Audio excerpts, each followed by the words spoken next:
¿Qué tal? Muy buenas tardes, soy Héctor de Mauleón. Le agradezco muchísimo que nos acompañe en una nueva emisión del Foco. Le doy la bienvenida y le doy la bienvenida también a mi querida Beca, Hola, ¿cómo Beca estás? González. ¿Cómo andas, Beca? Bien, muy bien, ¿y tú? Pues mira, con menos frío que la semana pasada, Hace mucho menos. una tarde mucho más tranquila, más quieta, Sí. más bella. No deja de ser una tarde invernal, pero ya no con los fríos de la semana pasada. Y estamos en el mismo lugar, estamos en la segunda sección del bosque de Chapultepec, en donde en el programa anterior hicimos un recorrido extraordinario, mi querida Beca, Es increíble. por el cárcamo, El cárcamo de Dolores. de Dolores. Y pues ahora simplemente hemos caminado unos pasos para continuar pues por los viejos rincones olvidados y poco conocidos del bosque de Chapultepec. Yo no sé por qué extraña razón, hacía pues, no sé cuántos años que no pasaba por este lugar y de repente, no sé si usted ya lo reconoció, a lo mejor no, pero al pasar por este lugar todo vuelve de golpe.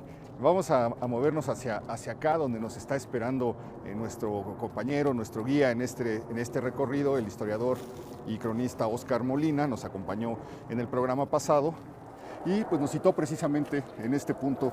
¿Qué tal? ¿Cómo Hola, estás? Oscar. Hola, Beca. Hola. En este punto del bosque que pues pega con su modernidad decadente, por decirlo de alguna manera, en la memoria. Lastima muchísimo volver a este lugar por donde pues, pasaba el famoso trenecito de Chapultepec. Bueno, pues estamos en la segunda sección de Chapultepec. Ya habíamos platicado un poco de la importancia de este lugar, primero con la cuestión de la construcción del Panteón de Dolores, que tenemos justo acá a Aquí unos atrás metros. se alcanzan a ver unas tumbas. Y, no sé. Exacto. Y por otro lado, bueno, la construcción del cárcamo y de toda esta cuestión que alimentó las aguas de la Ciudad de México. Exactamente, es decir, dónde poner a los muertos y cómo alimentar a los vivos. ¿Y de dónde viene el agua? Cómo darles de beber. Son dos cosas que se cruzan separadas por unos metros. Luego habrá un segundo momento de auge en esta segunda sección de Chapultepec, o un tercero, porque en realidad los muertos, los vivos y el agua, y la década de 1960, que va a ser muy importante para la segunda sección, pues como parte de los preparativos que se fueron haciendo para que México recibiera las Olimpiadas de 1968, es que se habilita esta sección, una extensión de la primera sección de Chapultepec, en la cual se va a colocar el Museo de Historia Natural, un museo que si bien ya había existido desde el siglo XIX en México, había estado junto a la colección de arqueología, pero que se decide dedicarle un espacio particular. Y también este lugar que, bueno, ya teniendo la cuestión del cárcamo con la obra de Diego Rivera, se buscaba que fuera un espacio por un lado dedicado al agua, se construye un nuevo lago, y por otro lado vamos a tener la cuestión del parque de diversiones. Entonces se buscaba que México ofreciera a los deportistas y a todos los personajes que vinieran a las Olimpiadas un espacio de recreación nuevo, totalmente nuevo, aunque como decías, ahora aquí el encanto de la decadencia moderna. Y bueno, Son estas cosas que la ciudad va dejando, esos hitos de la modernidad que de repente se quedan como anclados en su momento y en algún instante También hay que desaparecen. pensar esa arquitectura moderna de la que estamos hablando, lo que se conoce como el movimiento moderno, que es pues la primera mitad del siglo XX más o menos, comienza realmente, bueno, a México llega en los años 40, aquí estamos viendo un ejemplo increíble de los años 60, no ha envejecido muy bien, y esto es algo mundialmente, ¿no? El concreto no envejece, no hace una ruina tan poética como los edificios antiguos de cantera y de piedra, ¿no? Es un tema que, como dices, siempre deja un sentimiento de decadencia, ¿no? Y eso es algo en todas las ciudades modernas, lo vamos a ver. Se convierte en un espacio de graffiti, de vidrios rotos, de hojas secas arrumbadas en los rincones. ¿Me equivoco? Esta es la estación en donde Tintán y Silvia Pinal se van al final de El Rey del Barrio, cuando ya después de ser ladrones fracasados se vuelve bueno y ya se consigue trabajo como maquinista, y bueno, pues creo que Martínez Solares coloca la cámara en el puentecito arriba del puente y se les ve pasar pues a Ramón Valdés, a todos los personajes, a Marcelo, a todos los personajes de la película, y hacen la despedida en este lugar. Entiendo que el tren es reemplazado en 1958, es decir, en la época que se filma la película, El Rey del Barrio es del 50, 51, 49, 50, 51, por ahí.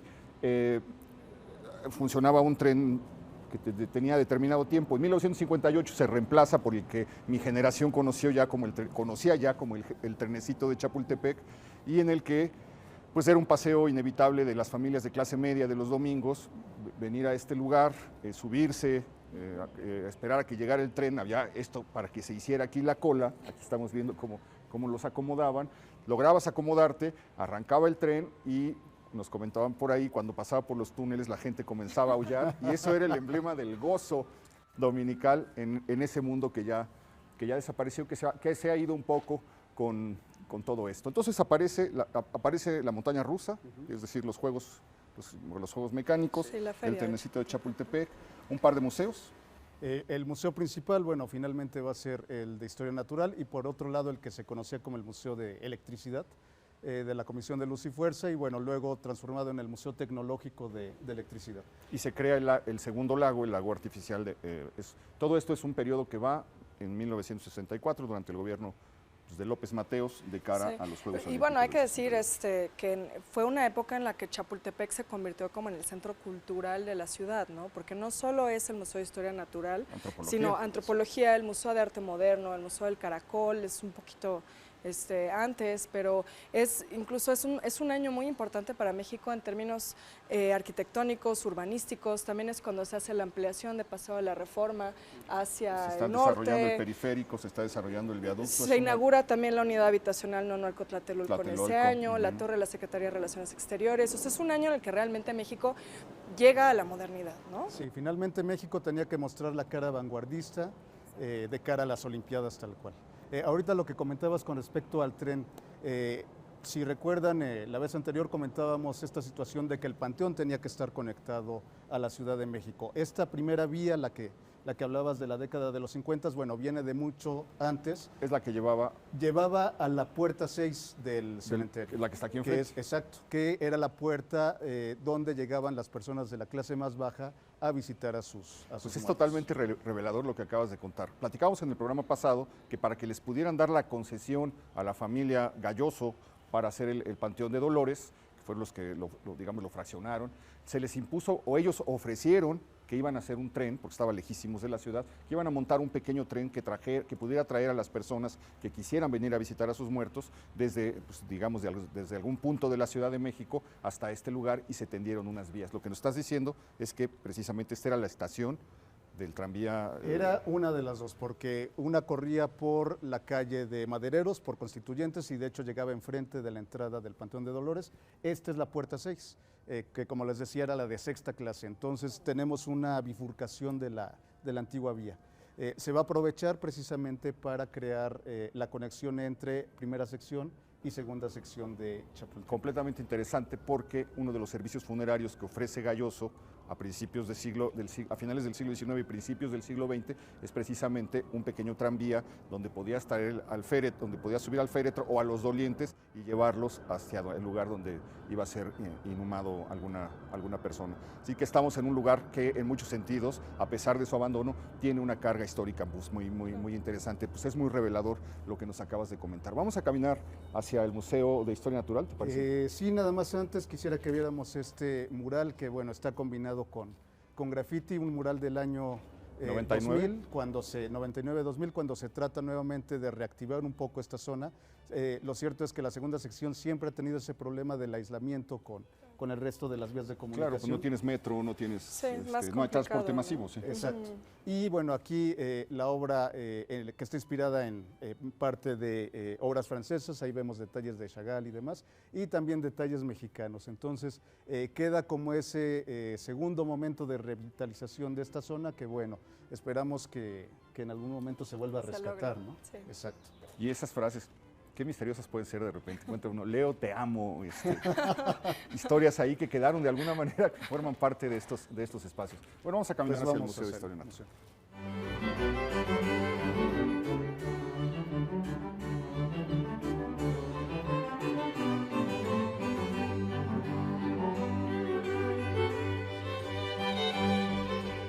Pues nos vamos a dirigir ahora al Museo de Historia Natural.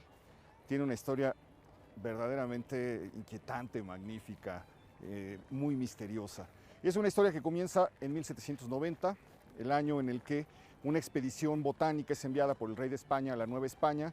Al frente de esa expedición viene un naturalista, como se le llamaba en ese tiempo, que se llama José Longinos Martínez, y este personaje comienza a recabar minerales, plantas, animales, etc. Tiene la fama de ser el primero que sabe disecar animales y que trae el arte de la disección a la Nueva España.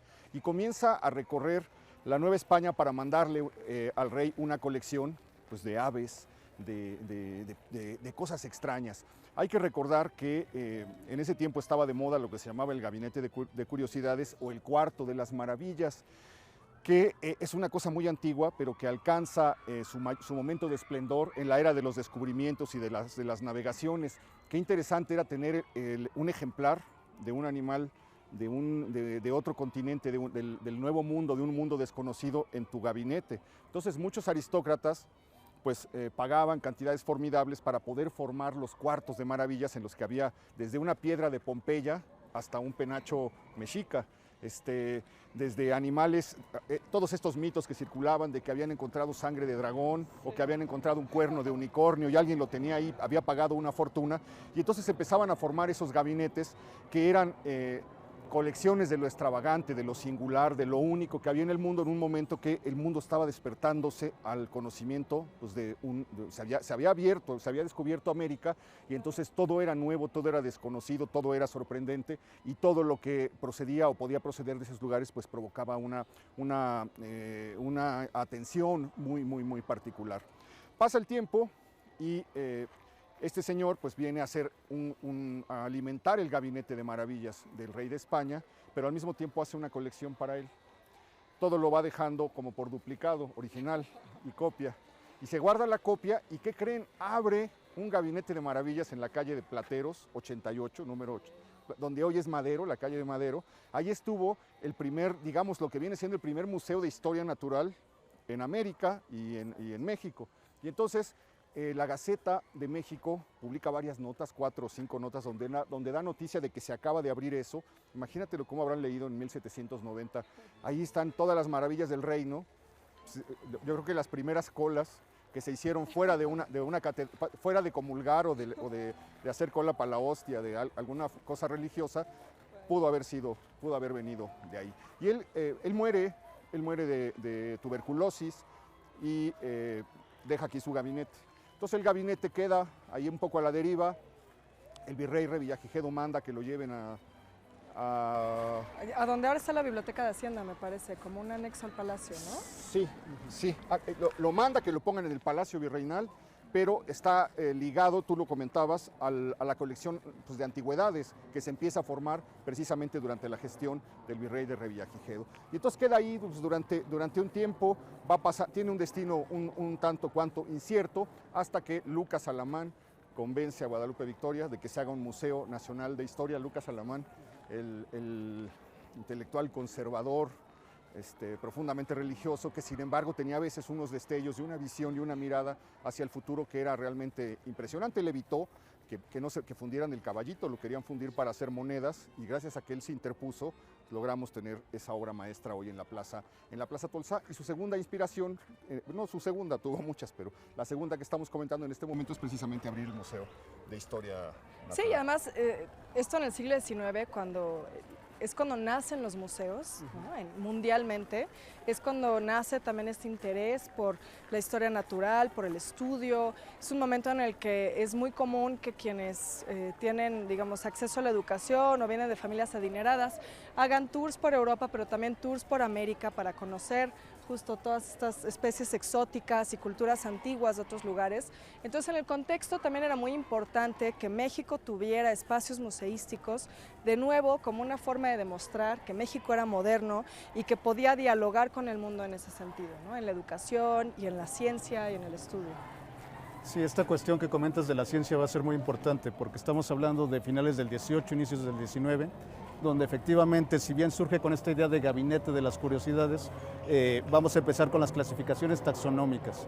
Entonces, ¿qué es lo que va a generar eso? Bueno, va a generar que no únicamente veamos a las especies como algo exótico, como fue finalmente como empezó, sino como parte de ese proceso que después Darwin en el Claro. siglo XIX, pues va a definir con estas teorías de la evolución. Y obviamente todos estos espacios pues hablan un poco de cómo es que se fue generando todo ese nuevo pensamiento entre los científicos que iban creando todas estas teorías, ¿no? Sí, el siglo XIX es, pues finalmente, después de la Ilustración, es la era de la razón, ¿no? Es la era del pensamiento empírico, del progreso. Todas esas ideas están, pues, diseminándose por todo el mundo y México no se podía quedar atrás. Ok, el museo tiene una sede entonces en el Palacio Nacional, y permanece ahí hasta qué año, hasta el 64. Bueno, 63, hay ¿no? 63. Hay que un 63. tramo del 30 al 60 que no me acuerdo. Sí, no es muy claro y de hecho, bueno, quien va a darle la sede de la antigua Casa de Moneda, hoy Museo de las Culturas del Mundo, pues va a ser Maximiliano. Entonces Maximiliano también con esa visión europea, pues decide darle esta sede al museo. Finalmente, también importante señalar esta idea de que está junta la arqueología con la parte de la historia natural. Y otra cuestión importante, bueno, también empiezan los primeros estudios etnográficos. Obviamente en el Museo de Historia que vamos a visitar no tiene esa situación de presentar las diferentes razas, tribus y demás, pero es una situación que se va a estar dando de manera muy importante en el siglo XIX. Ver no únicamente el estudio de los animales, no únicamente el estudio de la flora, sino también el estudio de los diferentes grupos étnicos, ¿no? Se va complejizando. Exacto. Se va complejizando. Bueno, llegamos a las puertas del Museo de Historia Natural. Usted habrá pasado 100,000 veces por aquí. Habrá entrado otras tantas, y sin embargo siempre el misterio del origen queda un poco nebuloso. Y este es un proyecto pues que atrae a un arquitecto muy bueno, ¿no? Un arquitecto muy raro, que es Leónides Guadarrama, que vamos a ver ahorita lo que él decidió hacer, cómo está dispuesto el museo. En este museo se encuentra pues, el célebre y famosísimo Diplodocus carnegie, que fue encontrado en 1878 en Estados Unidos. Era el animal más grande desenterrado jamás en la historia de la humanidad. Había vivido hacía 50 millones de años. Fue armado minuciosamente y presentado en 1907 a una comunidad científica que lo miró verdaderamente pasmada. Hay unas fotos ahí de principios del siglo XX donde están los científicos con sus lentes de arillo observando esa maravilla. Es una copia, llegó aquí en 1928, 1929, porque la solicitó nada más y nada menos que Alfonso Herrera. Alfonso Herrera hizo la solicitud porque estaban repartiendo copias en yeso de esto. Alfonso Herrera pidió una y finalmente en los años 20 llega al país y está aquí desde 1964. Es famoso por eso este museo. Y hay que recordar también que esta copia se coloca primero en el Museo del Chopo, Claro, cuando era el Museo de Historia Ese es mi hueco. Natural. Perdón, dije hay un hueco. Del Palacio Nacional pasa el museo, pasa a lo que hoy es el Museo del Chopo, y ahí se queda entre 1930, 28 hasta 1963 en el Museo del Chopo. Desaparece, es traída hacia acá, y sin embargo en el Museo del Chopo se quedan muchísimas colecciones. Sí, siguen habiendo hasta la colecciones. fecha, Sí, fósiles, sí, animales etcétera. disecados, ¿no? Todo este tipo de cosas. Sí, y de hecho, bueno, una cuestión interesante que ha hecho el Chopo pues, es hacer dialogar esas colecciones con artistas contemporáneos.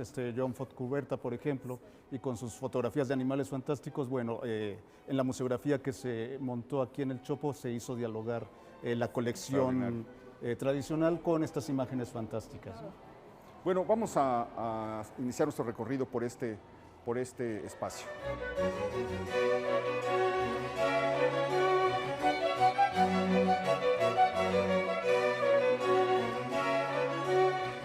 Bueno, pues le damos la bienvenida y les queremos presentar al señor Alejandro Camarena, su director de Servicios Educativos del Museo. Hola, ¿qué tal? Mucho gusto. Hola, mucho gusto. ¿Qué tal? ¿Qué tal?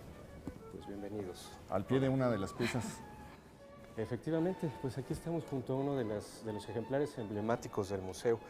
Muchas personas cuando visitan el museo nos dicen que vinieron de pequeños y que de lo que más se acuerdan es del oso polar. Este oso ha estado aquí en la entrada del museo desde hace muchos años y pues es muy impresionante. Y viniendo desde pequeños es de lo que más nos ¿Llegó en el acordamos. 63, 64? ¿Está desde el origen? No sé. Exacto, es de los ejemplares del origen del museo, de la primera colección, del 64, 1964. Ok. Bueno, vamos a hacer un recorrido por donde salimos por acá. Por Por acá. acá. Vamos.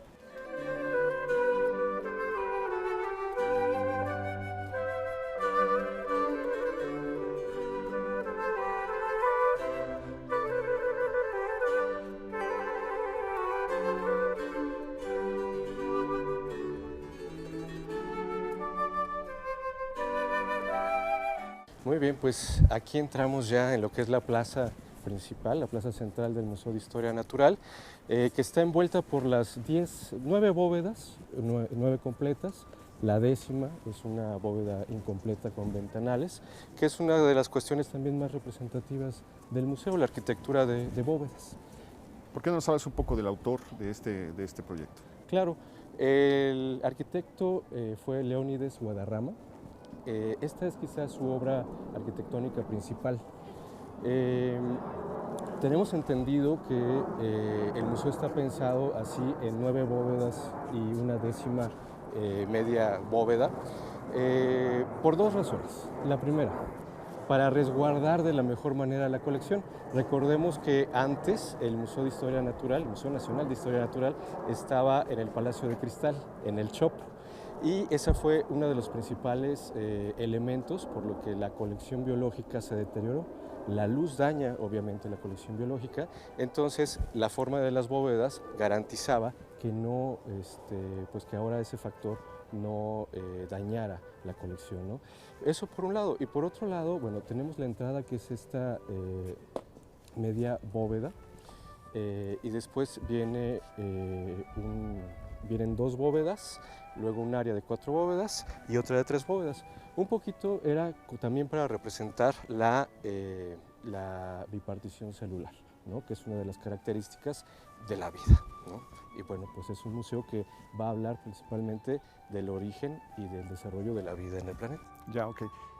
A grandes rasgos, vamos a dirigirnos hacia una sala en específica, pero a grandes rasgos, ¿de cuántas salas consta? ¿Cómo está dividido? ¿Cómo está armado? Claro. Bueno, el Museo de Historia Natural lo que pretende es eso, contar la historia del origen y la evolución del universo y origen y evolución de la Tierra y de la vida. Entonces comenzamos por la sala del universo, donde precisamente ahí podemos encontrar el origen y la evolución pues, del universo y de nuestro sistema solar. Después tenemos en la segunda bóveda nuestra área de exposiciones temporales. Actualmente tenemos una exposición muy interesante que es Maravillas Marinas. Vamos a visitarla, sí. Exactamente. Y bueno, posterior a eso tenemos nuestros temas principales son origen de la vida, evolución de la vida, la adaptación de la vida en los diferentes medios, acuático y terrestre, la evolución humana y nuestra sala de biogeografía, ¿no? Todo esto pues para explicar las características que hicieron posible y que hicieron también posible la diversidad, toda la diversidad de la vida en nuestro planeta, ¿no? Entendemos que el museo está sometido ahorita a un proceso profundísimo de restauración. ¿Por qué no nos hablas de eso? Exactamente. Bueno, precisamente después de... el museo fue fundado en 1964. Décadas después, pues ya necesitaba actualizar contenidos y actualizar instalaciones. Ahora, afortunadamente, estamos en este proceso de renovación del museo. Vamos a comenzar con el conjunto de 4 bóvedas, en donde tenemos evolución de la vida y biodiversidad. Esta renovación pues, es posible después de prácticamente 20 años o más que ya era necesaria, y ya dentro de muy poco vamos a tener abiertas estas salas con contenidos renovados.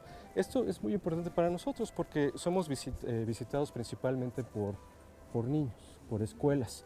y bueno, también por familias y por personas de todas las edades, pero al final de cuentas por personas que buscan conocimiento acerca de la ciencia natural. Entonces, actualizar contenidos pues es fundamental para nosotros. Ahora, dentro de esta restauración que han hecho, también me parece que han recuperado los colores originales de la arquitectura, ¿no? También se Así hizo estaban un trabajo originalmente. para que las bóvedas estuvieran en el color en el que Guadarrama los pensó, ¿no? Exactamente, exactamente.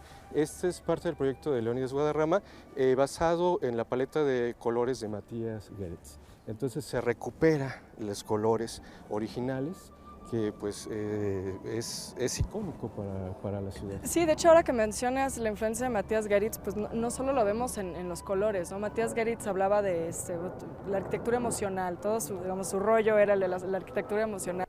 Y justo lo que vemos es esto, ¿no? Son espacios que parecen como esculturas penetrables, como esculturas que uno puede transitar y habitar y que apelan a los sentidos, esa arquitectura que te hace sentir algo conforme la vas recorriendo. Y eso es muy evidente en el trabajo de esta arquitectura, ¿no? Efectivamente. Oye, además los colores te devuelven a un momento, a un momento cultural y social Claro. de México que es muy fuerte.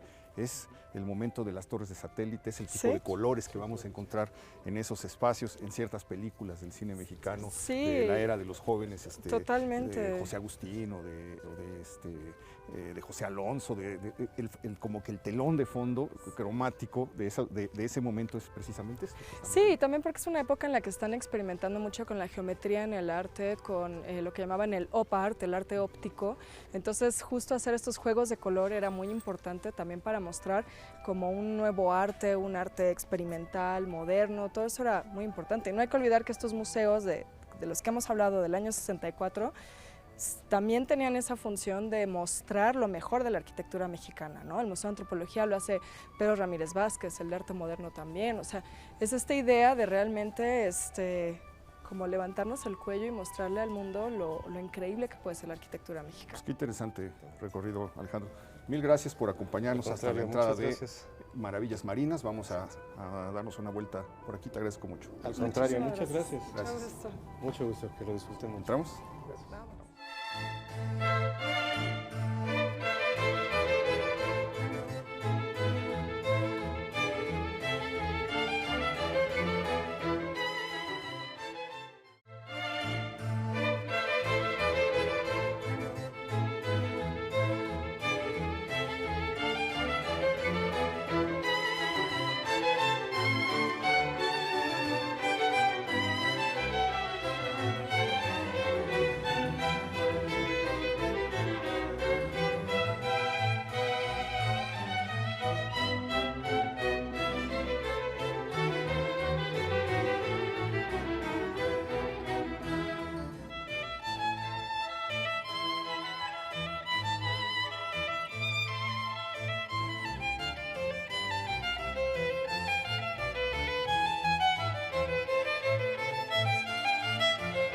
Bueno, estamos entrando a una sala de exposiciones temporales del Museo de Historia Natural. Como les decíamos, en esta ocasión está dedicado a las maravillas marinas. Se subtitula Una ventana a la riqueza de las profundidades. Y el recorrido que haremos por esta sala será de la mano de Abraham Hernández. Hola, buenas estás? tardes. Hola, Abraham. Muy bien, ¿y ustedes qué tal? ¿Qué tal?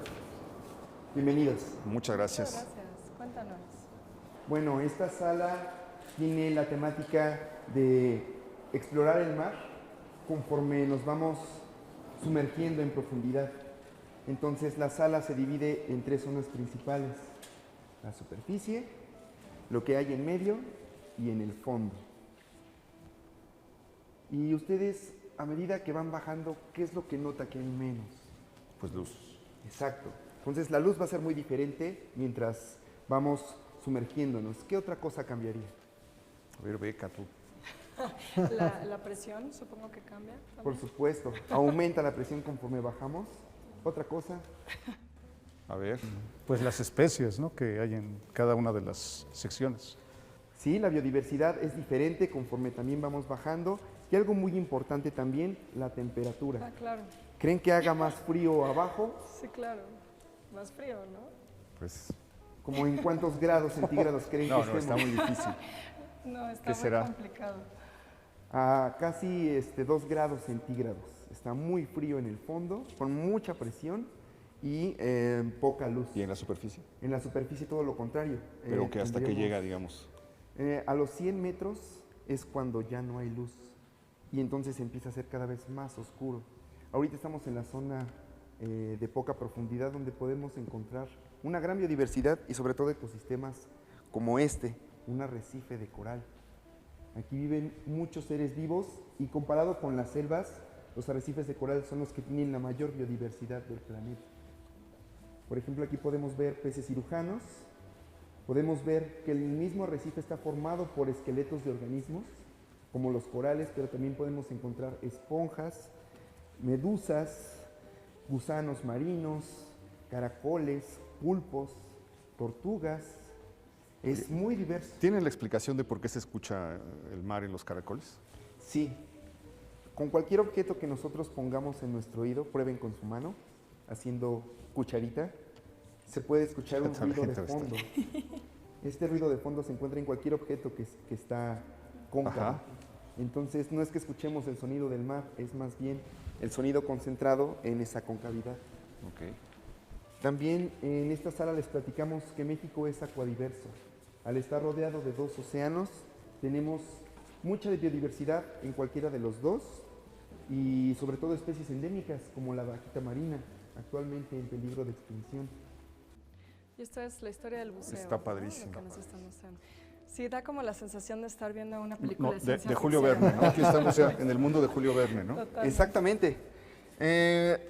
Bueno, antes los equipos eran muy pesados. Tenemos un casco que funcionaba por medio de una manguera y se tenía que bombear aire desde la superficie para poder abastecer al buzo. ¿Esto es que 1865? Es correcto. Ok. Está entre esos años. Pero ya la tecnología actual nos brinda un traje más hidrodinámico, es más liviano e incluso tenemos capacidad de iluminarnos en el fondo.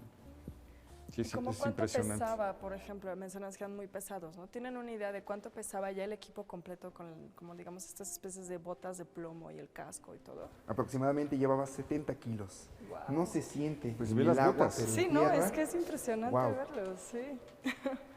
Todo esto es original, ¿verdad? Sí. Sí, varias instituciones. ¿Esto lo donó entre la ellas, Sedena? La Secretaría de Marina Marina. estuvo participando en algunas piezas.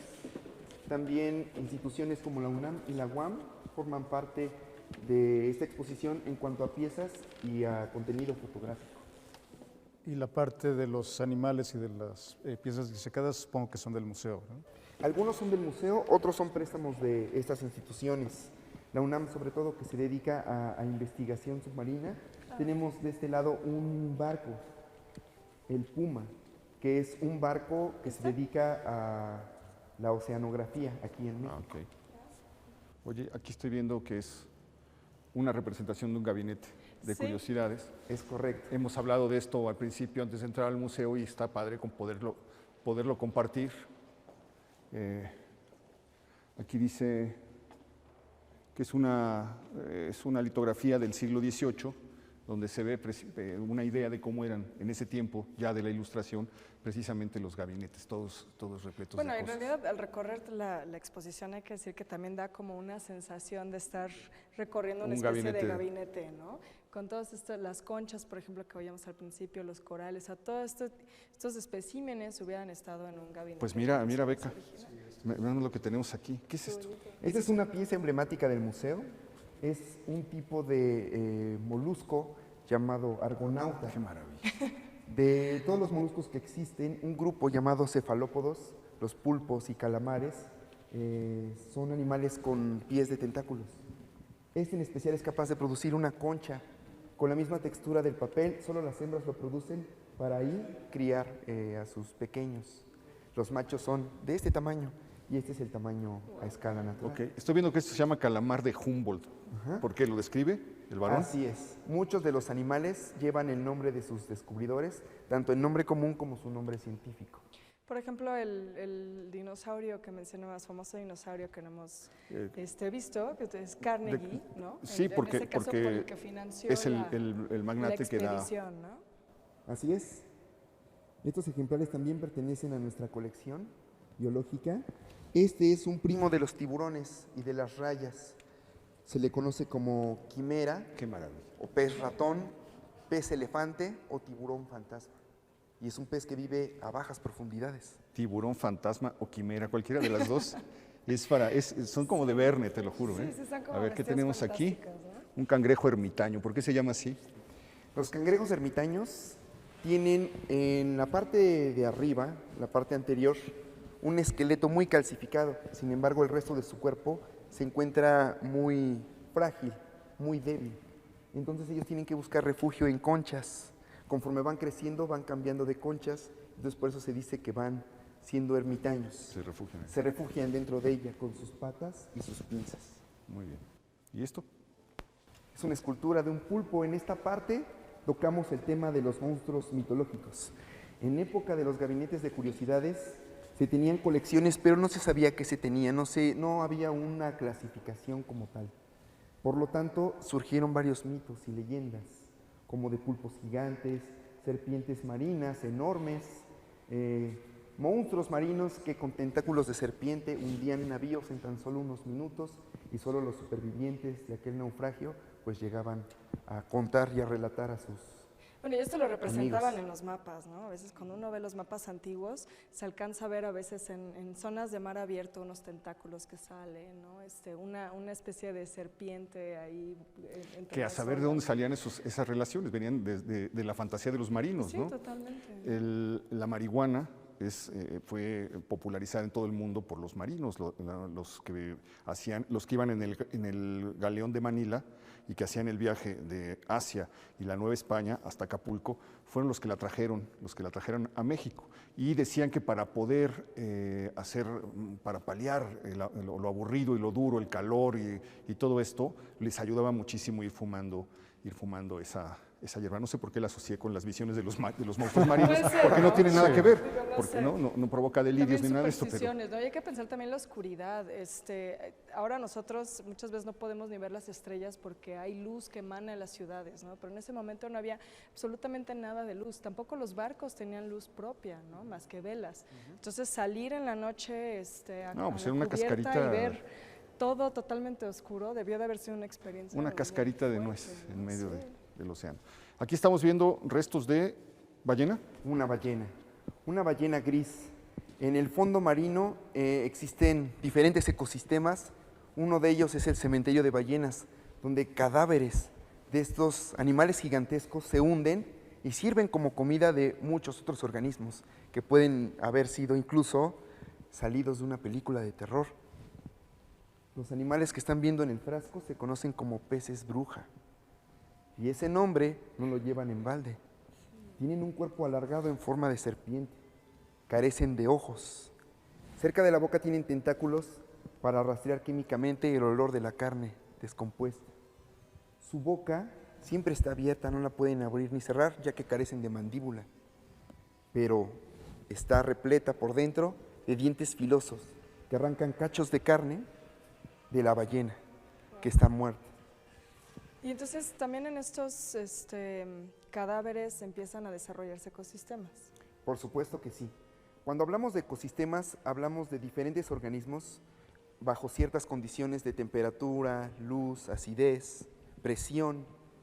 Y este es uno muy, muy importante porque todos los nutrientes producidos por los desechos de los animales que viven aquí, por medio de corrientes llamadas urgencias, regresan a la superficie y sirven para que el plancton pueda abastecerse. ¿En dónde hay cementerios de ballenas? ¿Hay lugares detectados específicos?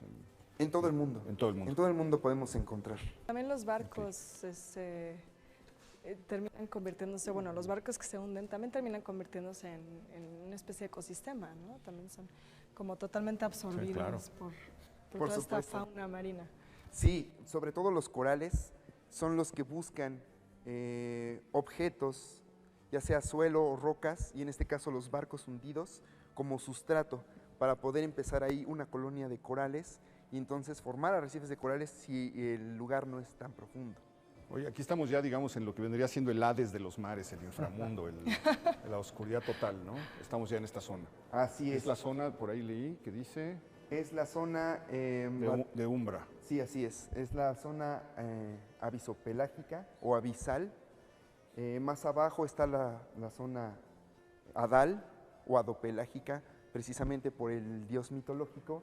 Y lo que hay aquí es otro ecosistema muy interesante, recientemente descubiertos. Se llaman chimeneas hidrotermales. Estas emanan chorros de agua hirviendo, 300, 400 grados centígrados. El agua, recuerden, aquí es muy fría, 2 grados centígrados. Esa combinación de agua fría y agua caliente, en la periferia de cada chimenea, crea un ecosistema muy especial. Tendríamos aquí 30 grados centígrados y es óptimo para que se desarrollen muchos organismos. Gusanos gigantes de 2 metros, cangrejos, algunos peces, comunidades de ostras. Y todos estos organismos se alimentan gracias a bacterias que hay en su tracto digestivo. Qué raro, qué curioso es esto, ¿no? Ok. Y bueno, sobre la vida, ¿qué clase de seres o de peces se encuentran en esta región? Desde seres con bocas grandes y dientes puntiagudos. Hay animales que nunca han sido identificados, bueno, que se les ve por primera vez y que nadie tenía registro de ellos, ¿no? Sí, así es. Incluso se registran desde hace 200 años y no se vuelven a ver hasta que se vuelve a explorar esa zona.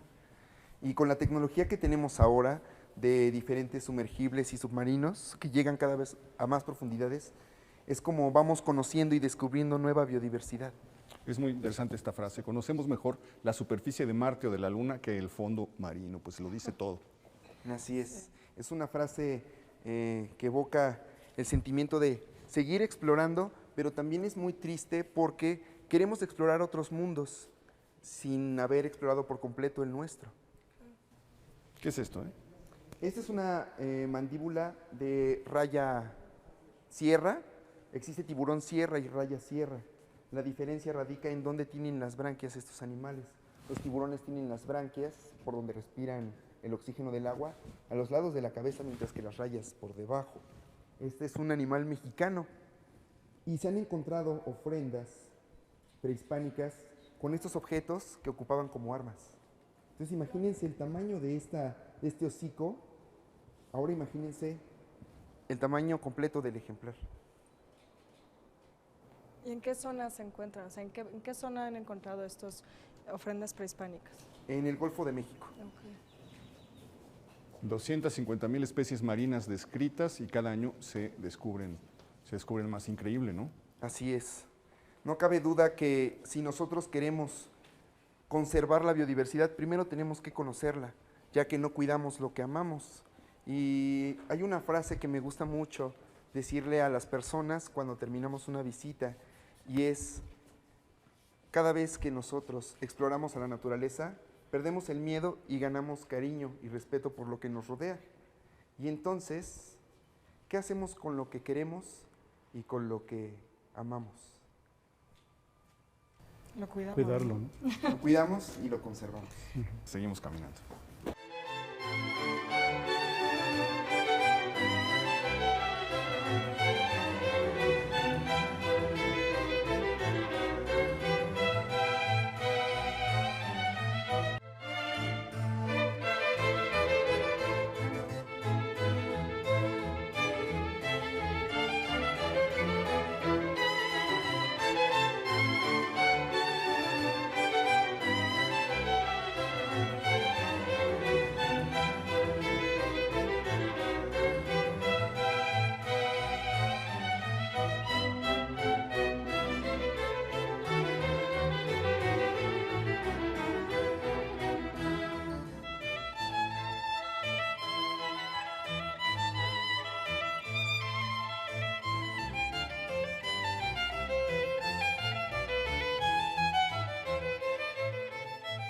Estamos entrando a la primera sala, titulada El Universo. Sí.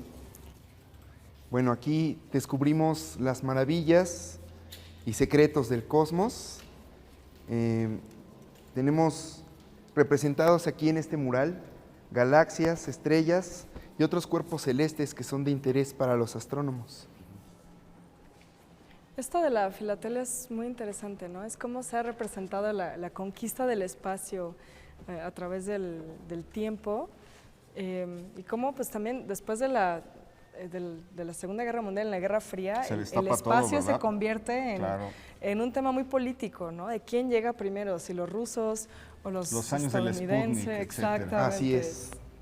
Y cómo esta se convierte como en la edad atómica, ¿no? Esta imaginería del espacio, de los cohetes, lo vemos en cómics, en películas, o sea, realmente es como una época. Ahorita hablábamos también de cómo en Tlatelolco había juegos en forma de cohetes espaciales. Empieza a haber una fascinación por el espacio y por todo ese mundo, ¿no? De la Lo sorprendente exploración. es que no se reduce solamente a las dos potencias en pugna, sino es la representación en todos los países, bueno, en diversos países, no solamente está la URSS, sino está Mongolia, están aquí muchísimos países, cómo estaban representando esto, y tienes toda la razón, mira, nada más, es más cerca del cómic que de la, que de la realidad, ¿no? Qué maravilla. Claro. Sí, Ok. sí. Bueno, se excedía mucho la realidad de la Claro. fantasía, sin embargo, pues ahora ya no estamos tan lejos de ello. Lo único que nos falta es pues encontrar vida en otros mundos, que bueno, según hallazgos científicos, sí es posible la existencia de vida en lugares distintos de nuestra Tierra. Un ejemplo serían 2 lunas de nuestros planetas favoritos, los señores de los anillos, Saturno y Urano. Júpiter también. Y restos de bacterias, ¿no? Como pequeñas Como marcas, ¿no? fosilizadas, de sí, microorganismos exacto. que han aparecido ya. Una por ahí. pregunta con respecto a esta representación del mundo, que finalmente es un mundo muy redondo y perfecto y que sabemos que no es así, ¿no? No sé hasta qué punto la museografía se ha adaptado a esta situación de la representación real del mundo y no la representación ideal que tenemos aquí. Bueno, en este caso sí es una esfera totalmente, se habla de una forma geoide en el caso de la Tierra, ya que pues está más achatada de los polos que el Ecuador. Este antes era funcional, se le apretaba un botón y el planeta rotaba, incluso tiene cierta inclinación. ¿Está desde los Eléctrico. 60 esto? Sí, Ya. sí, es un mecanismo fantástico que lamentablemente está... Es que en los 60 el mundo era redondo. Era redondo, exacto. Sí, Y lo eso que fuera de comentaban también bueno, ahorita que venimos del área de los océanos y del fondo del mar y después la situación del universo, los dos espacios que siempre se han querido explorar, ¿no? Y que en las primeras películas del siglo XX, estas películas mudas, tenemos esta idea del viaje a la luna por un lado Sí. y por otro lado la exploración de los mares, ¿no? Sí, totalmente. Pues como el de Julio Verne, ¿no? Es como todo este imaginario de las profundidades, y una de las primeras películas de la historia es, sí, efectivamente, Viaje a la Viaje a la Luna. Luna, Que bueno, sí. es como totalmente surrealista y no es como un viaje a la Luna, digamos que sí pueda ser A una luna realizado. a una luna de pastel. Sí, exacto, sí, sí. O de cañonazos, queso. etcétera, etcétera. De queso, exactamente. Oye, ¿tienen una parte sobre el origen del universo? ¿Eso Sí. aparece aquí? Sí, al inicio de la sala contamos con esa teoría científica sobre el Big Bang y se da la explicación también de cómo a partir de esa materia que se forma del universo se empiezan a formar las estrellas y alrededor de ellas los planetas y sus respectivos satélites, formando sistemas planetarios como el nuestro. Esto mantiene, digamos, el discurso museográfico que estaba cuando se abrió desde los 60, el museo, no ha más o menos estuvo planteado y trazado así desde el principio, ¿o ha cambiado? Sí, ha estado planteado de esa forma, sin embargo, pues los descubrimientos van avanzando y entonces ya tenemos incluso a Plutón, que ya no es planeta. En el año 2006, al ver que desobedecía la regla de los planetas, como invadir los caminos u órbitas de otros, el tamaño, el ángulo de traslación alrededor del Sol, bueno, pues se le clasifica ahora como planetoide, junto con otros cuerpos celestes parecidos a él. Entonces va cambiando conforme Conforme vamos los descubrimientos, avanzando. ¿no? Sí, Así es. la misma llegada a la Luna, ¿no? El museo que es del 64 y aquí algunas imágenes de Claro. la, Fue de la posterior, llegada en el ¿no? 69. ¿no? 69. Esta es una pequeña parte, es una exposición temporal sobre eclipses. Celebrando el eclipse del año pasado, esta exposición se inauguró y sirve también como eje temático para noches de museos de observación astronómica. El 31 de enero tuvimos una en la que se habló especialmente del evento de luna azul, superluna y el eclipse lunar que ocurrió.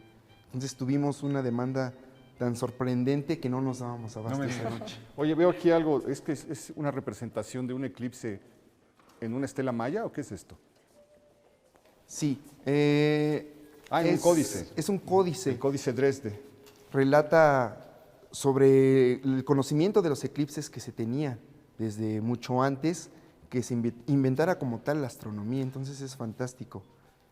Sí, claro, y tenía como todo un tema simbólico, ¿no? El eclipse como era una forma de marcar como el cambio de un tiempo a otro, como de una época a otra, ¿no? Entonces, además es como muy sorprendente que sí tuvieran una observación de los astros tan precisa, ¿no? Los mayas en particular eran... Esto es maravilloso, ¿no? Esta representación es un ser fantástico que está tratando de devorar el sol. Este es el jeroglífico para eclipse, lo que estamos viendo aquí, y la representación de la franja celeste. Qué sencillo, ¿no? Sí.